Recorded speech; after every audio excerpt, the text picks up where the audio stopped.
네, 언제 선고할까요? 이 사실 법조계는 방금 들으신 것처럼 오늘을 주목했습니다. 그 그래픽과 함께 설명을 좀 드리겠습니다. 자, 보시는 것처럼 헌재가 지금 현재 했던 것이 바로 오늘 유력 선고 공표일이었습니다. 그 이유를 짚어보면 이정미 재판관의 퇴임일을 봐야 합니다. 오는 13일이 이정미 재판관의 퇴임일인데 그래서 법조계 일각에서는 이 13일에 선고할 것이다 라는 분석도 나왔습니다.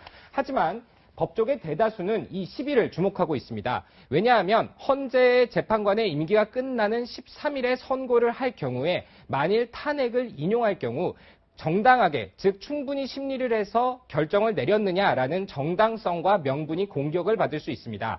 때문에 10일 날 선고를 해서 우리가 충분히 심리를 했고 충분히 논의를 했는데 그 퇴임일 전에 이미 결정이 났다라는 것을 보여주기 위해서는 10일 날 선고할 것이다라는 분석이 나왔고 그래서 이보다 3일 앞선 오늘 선고 기일을 잡을 것이다. 이런 분석이 나온 겁니다. 예, 지금 저희가 가상 퀴즈도 한번 받고 정리를 한 것 중에 오늘 가장 핫한 뉴스, 서 기자 말처럼 헌재의 선고 기일이 오늘 잡히느냐일 것 같아요. 잡히느냐 아니냐. 아직 오늘 재판관들 퇴근했다는 소식은 없는 것 같은데 한번 지켜보도록 하고. 근데 팩트 체크를 좀 해봤으면 좋겠습니다. 지금 선고기일 관련 얘기가 나오는데 박근혜 대통령 대리인단 측도 오늘 기자회견을 열고 오늘 만약 선고 기일이 결정된다면 졸속이다 이런 얘기가 나왔어요. 어떤 입장인가요? 네, 사실 박 대통령 측에서 일관되게 주장해온 부분입니다. 이 졸속으로 진행됐다라는 맥락에서 이 선고 기일 지정까지 너무 빨리 하면 안 된다. 즉 앞으로 어떤 결과가 나오든 혹시 탄핵이 인용됐을 때 불복하기 위한 사전 배경을 깔기 위한 걸로 풀이가 되는 이유기도 합니다.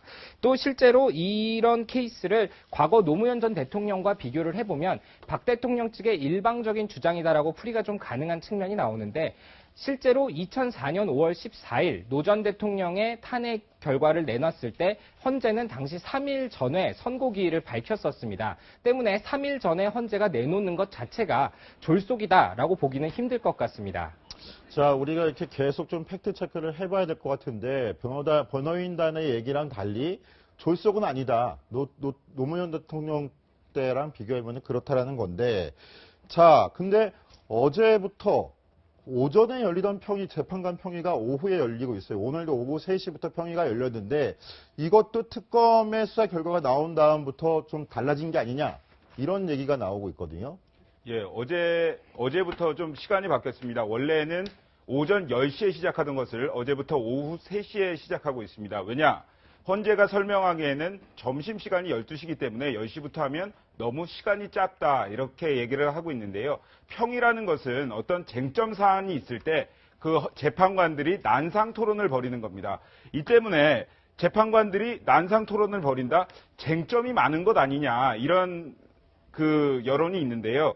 이 의견 일치를 위해서 좀 더 많은 평의 시간이 필요하고 그래서 그러니까 선고 일자도 아직까지 발표를 못하는 것 아니냐, 의견이 분분한 것 아니냐, 이런 관측이 나오고 있습니다. 근데 재판관 평의는 하루에 한 번만 하나 보네요. 점심 먹을 시간을 두고서 결정하는 거 보니까. 우리 데스크 회의도 하루에 3번 하는데 재판관님들은 좀 일찍 회의를 하시나 봅니다. 그런 면에서 헌재에서 내놓는 해명이 언론이 너무 의미를 부여한다라는 분석이 나오는 이유입니다. 그러니까 오전에 평의를 했을 때도 평의를 하다가 재판관들끼리 의견이 엇갈리면 그러면 좋아, 여기서 스탑을 하고 조금 더 논의를 하고 다시 와서 회의를 하자라는 식으로 해서 오전에 하고 쉬었다가 오후에 하고 계속 그런 식으로 진행을 해왔는데 갑자기 오후에 시작하는 것에 너무 의미를 부여한다. 실제로 헌재 연구관 출신 법조인들에게 물어보면 오후에 하는 것 자체가 큰 의미가 없다. 차라리 오전에 충분히 준비를 해서 오후에 논의를 하는 거다라는 식으로 하면서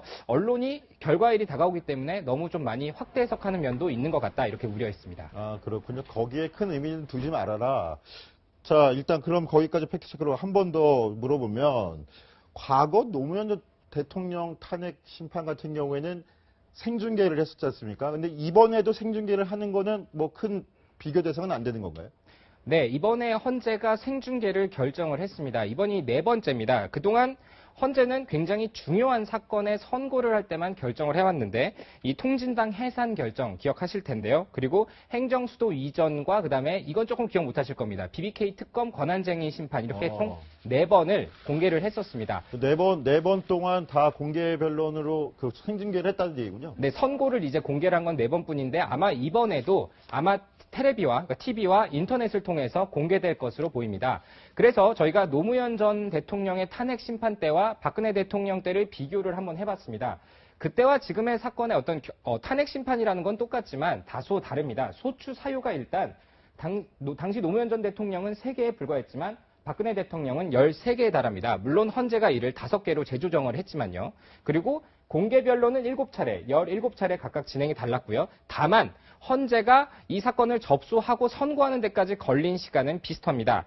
노무현 전 대통령 때 62일이었는데 만일 10일 날 선고를 한다고 가정을 하면 67일입니다. 즉 비교적 대한민국 우리 정세에 미친 여파를 최소화하기 위해서 헌재가 빠른 심리를 했다는 공통점만큼은 짚어낼 수 있을 것 같습니다. 네, 지금 서한한 기자가 이제 설명을 했지만 다른 형식적인 부분은 사실상 2004년에 노무현 전 대통령 때와 거의 유사할 것으로 보입니다. 네, 그 중에서 가장 다른 점이 이 점인데요. 지금 현재 아시다시피 현재 재판관이 8명입니다. 그 중에 이제 6명이 찬성을 하면 탄핵이 인용이 되고 6명을 채우지 못하면 기각이 됩니다.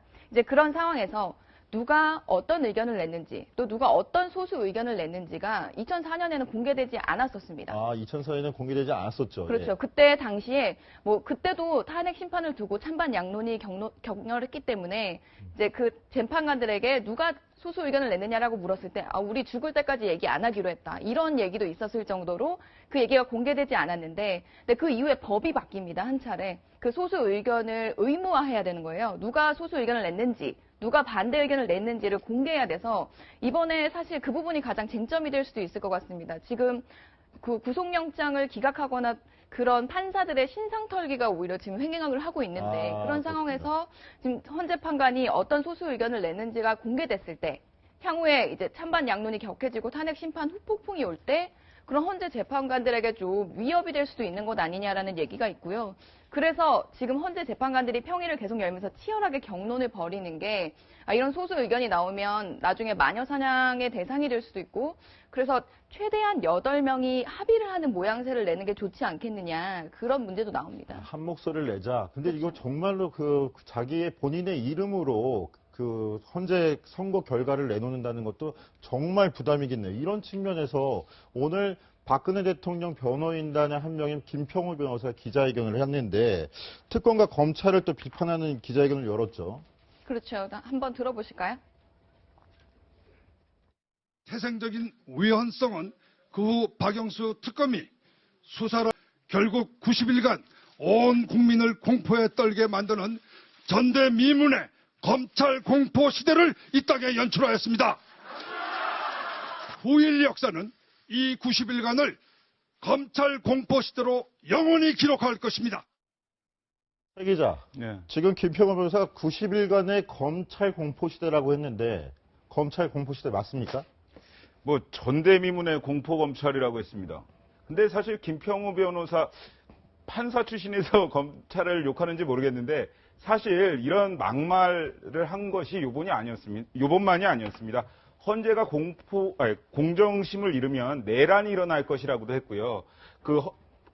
탄핵이 인용되면 아스팔트가 피바다가 될 것이다. 그리고 지난 주말에는 탄핵은 범죄라고 얘기를 했습니다. 아무래도 왜 이렇게 얘기를 하냐. 사람들한테 이제 제가 물어보니까 보수층 결집을 지금 가장 중요한 시점이다. 이렇게 얘기를 하더라고요. 탄핵이 인용이 되든 기각이 되든 헌재를 압박하고 특검을 압박할 수 있는 수단은 보수층 결집밖에 없다. 그래서 최대한 변호인들이 TV 출연도 지금 많이 하지 않습니까? 계속해서 우리는 잘못된 게 없다. 이렇게 얘기를 하면서 보수층 결집에 나서고 있는 것으로 보입니다. 지금 김평우 변호사의 이야기가 예사로 들리지 않는 게 사실 2004년에도 참성 반대 양쪽은 다 있지 않았나요? 그런데 지금 사실상 분위기가 태극기 집회와 촛불 집회로 나눠져서 너무나 격렬하다 보니까 최근에 여론조사를 한 걸 보면 이제 헌법재판소의 결정에 승복을 해야 하느냐라는 질문을 했을 때 저 정말 깜짝 놀랐습니다. 승복하면 안 된다라는 의견이 44%가 넘게 나왔습니다. 근데 저 44%라는 의견이 헌재의 인용 결정이든 탄핵 그렇죠. 결정이든 다 찬성 반대 각각 의견도 있지만 그렇죠. 그걸 다 통틀어 44%. 그렇죠. 이 부분이 여론조사라는 한계는 분명히 있겠죠. 또 주변에서 들리는 얘기와는 다르다고 생각하시는 분들도 있겠지만 이런 결과가 나왔다는 것 자체만으로도 지금 상당히 분위기가 격앙돼 있고 이 탄핵 심판이 난 이후에 후폭풍이 어떻게 될 수 없다라는 측면을 봤을 때 지금 김평우 변호사는 뭐 예전에도 이제 불복하는 입장이 있었겠죠. 일부 극우 세력에서 그런 목소리가 있었겠지만 지금 현재 그 대통령 대리인단에 있는 변호사가 직접 나와서 공포검찰이다라고 얘기를 하면서 사실상 불복을 시사하는 말을 하는 것들이 이제 국민들한테는 다르게 보이거든요. 저 변호사가 하는 말인데 상당히 다르게 보일 수 있어서 좀 결과가 걱정이 됩니다. 지지층을 결집시키는 효과라고 하지만 너무 좀 자극적이고 험악한 건 아닌지 모르겠는데 어제 특검 발표일에 또 그 커뮤니티에 박사모 박근혜 대통령 일부 팬클럽 커뮤니티에 죽창까지 그렇죠. 등장했다는데. 네, 태극기 사진에 이제 뭐 사진이 나오는데요. 지금 죽창 끝부분을 보면 매우 날카롭습니다. 이게 태극기를 단순히 들고 나가는 건지 아니면 향후 흉기가 될 수도 있는 물건이거든요. 더 엄청 뾰족하죠. 진짜 무섭습니다. 네, 그러니까 지금 뭐 태극기뿐만 아니라 헌재 선고가 난 날 태극기 집회 측과 촛불 집회 측이 모두 다 총력전을 하겠다라고 얘기를 이미 해놨고요. 태극기 집회 측은 그 선고가 난 날 그 전날 밤부터 1박 2일로 밤샘 농성을 하겠다. 이렇게 얘기를 하고 있고 촛불 집회 측은 선고가 난 이후에 하루 종일 집회를 하고 청와대로 행진을 하겠다. 이렇게 이미 예고를 해놓은 상태여서 뭐 그런 일은 없어야겠지만 물리적 충돌까지도 걱정을 해야 되는 부분이 아닌가 싶습니다. 우리가 정치권을 취재할 때 보면 정치인들이 자신의 지지층을 결집시키기 위해서 하는 얘기들이 많은데 그중에서도 이렇게 약간은 더 요즘 들어서 더 이성적이지 못한 그런 부분들도 있는 것 같아요. 그런 부분 좀 충분히 거르고 또 그렇게 취재하는 것도 한 방법인 것 같은데 또 재밌는 영상들도 계속 올라오고 있어요. 양측에서 워낙에 좀 붙다 보니까 어제는 또 서석구 변호사의 문제를 또 다루는 동영상이 있었다고요? 예, 서석구 변호사 영상 뭐 25일에 공개가 됐는데 한번 이게 좀 어떤 얘기가 있었는지 한번 보시겠습니다, 먼저. 아니 태극기가 우동은 먹는데 입는 옷이냐고 태극기가 태극기를 우리나라 국기라고 우리나라 국기를 왜 그런 데 드는 데 입냐고 태극기를 그런 데 입지 마세요. 태극기를 우리나라 국기예요. 25일이었다고요? 예, 지난달 근데 25일에 저기 어디 휴게소인 것 같은데 네. 서석구 변호사가 태극기를 걸친 채 먹을 때 항의를 하는 모습인 것 같아요. 그렇죠. 지난달 25일 기흥 휴게소였습니다. 서석구 변호사 하면 대통령 변호인단이기도 하지만 그 헌재 변론 때 태극기를 입고 나왔다가 논란이 되기도 했었던 인물인데요. 우동을 먹는데 그걸 보고 한 시민이 아니 당신 태극기가 우동 먹을 때 입는 옷이냐 빨리 벗어라 태극기는 우리나라 국기다 이러면서 참 입에 닿기 담은 욕설하고 고성을 지르면서 했던 것을 이제 누군가 이제 네티즌이 올렸습니다. 그래서 저게 조회 건수만 8천여 건에 달하고요. 지금 댓글만 수백 건이 올라와 있는 사실은 인기 동영상입니다. 인기 동영상이라고까지 표현할 건 아닌 것 같은데 그만큼 저렇게 여론이 양분돼 있다는 거 아니겠습니까? 그 고속도로 휴게소에서 저런 장면을 갖고 또 영상까지 촬영하고 이런 반대하는 모습 또 저렇게 항의하는 모습이 참 보기만은 좋지 않은데 아무튼 잘 진정이 됐으면 좋겠고요. 또 그 서한환 기자, 이현수 기자, 박근혜 대통령과 노무현 전 대통령의 지금 뒤바뀐 운명도 좀 관심을 많이 받고 있다는 건데 어떤 얘기입니까? 네, 이현수 기자. 헌정사상 두 번째 대통령 탄핵 심판 그 결정의 순간이 다가오고 있는 것 같습니다. 네, 그렇습니다. 좀 떨리기도 합니다. 탄핵 심판이 인용이냐 기각이냐 결과가 어느 쪽이든 후폭풍이 만만치 않을 것 같아요. 네, 그렇죠. 그래도 선례가 있으니까 13년 전 노 전 대통령 당시 상황을 바탕으로 재구성해 볼까요? 2004년 4월 15일로 시계를 돌려보겠습니다. 탄핵 결정에 필요한 재판관의 정족 수에 이르지 못하였으므로 이를 기각하기로 하여 주문과 네, 최후 변론이 있은 후 딱 2주 뒤에 선고가 내려졌습니다. 네, 지금 영상을 보면 고개를 끄덕이면서 웃고 있는 한 사람, 그리고 또 얼굴이 굳어지는 또 다른 한 사람. 이 두 사람 상당히 낯익은데요. 탄핵 사유도 전혀 없는 만큼 당연히 각하 또는 이 심판은 분명한 기초 사실이 된다. 네, 노무현 전 대통령 탄핵안을 놓고 창과 방패였던 김기춘 소추위원장과 문재인 변호사입니다. 이 두 사람은 13년이 지난 지금의 탄핵 정국에서도 주인공 역할을 하고 있습니다. 노 전 대통령의 탄핵을 주도했던 김기춘 당시 법제사법위원장은 박 대통령의 전직 비서실장으로 구속돼서 수사를 받고 있네요. 하지만 노 전 대통령의 방패였던 문재인 당시 변호사는 현재 야권의 유력한 대선 주자로 이 탄핵 정국을 주도하고 있습니다. 공격과 수비가 바뀐 양상인 겁니다. 네, 세월이 참 무상하네요. 시간이 많이 지났다곤 하지만 이렇게 처지가 달라질 수도 있군요.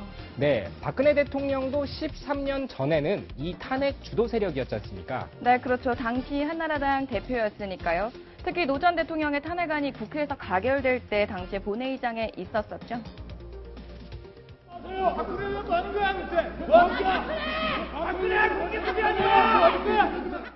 그런데 저는 이 부분이 특히 눈에 띄더라고요. 그 날짜도 정확합니다. 2004년 3월 12일 노 전 대통령의 탄핵 소추안이 국회에서 통과되자 당시 박근혜 대통령이 이렇게 말했습니다. 박근혜 대표가 이렇게 말했습니다. 헌재 결정을 수호할 의무가 있는 것이 대통령이다. 같은 맥락에서 이 13년 전에도 촛불 집회가 있었고요.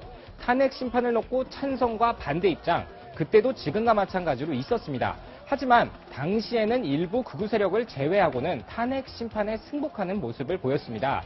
때문에 이 격해지는 태극기 집회와 촛불 집회를 보면서 국민들이 갖고 있는 걱정이 기우에 그치길 바랄 뿐입니다.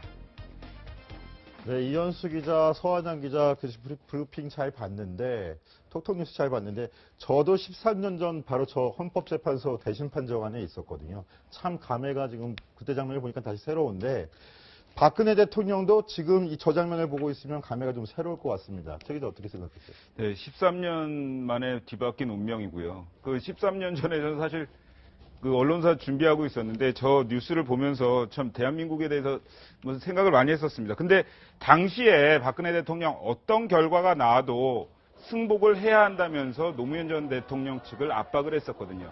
그런데 지금 박근혜 대통령 청와대에서 어떻게 생각할지, 그리고 이 결과에 대해서 대국민 담화를 낸다고 했는데 과연 어떤 담화를 낼지 그것에 대해서도 좀 관심이 갑니다. 예, 탄핵 선고 박 대통령이 어떤 입장을 밝힐지도 좀 관심이 가는 부분인데 13년 전 노 전 대통령이 밝혔던 내용도 저희가 찾아봤습니다. 먼저 그 장면 한번 보고 가시겠습니다. 비록 탄핵에 이르는 사유가 아니었다 할지라도 정치적, 도의적 책임까지 모두 벗었다고 생각하지 않습니다.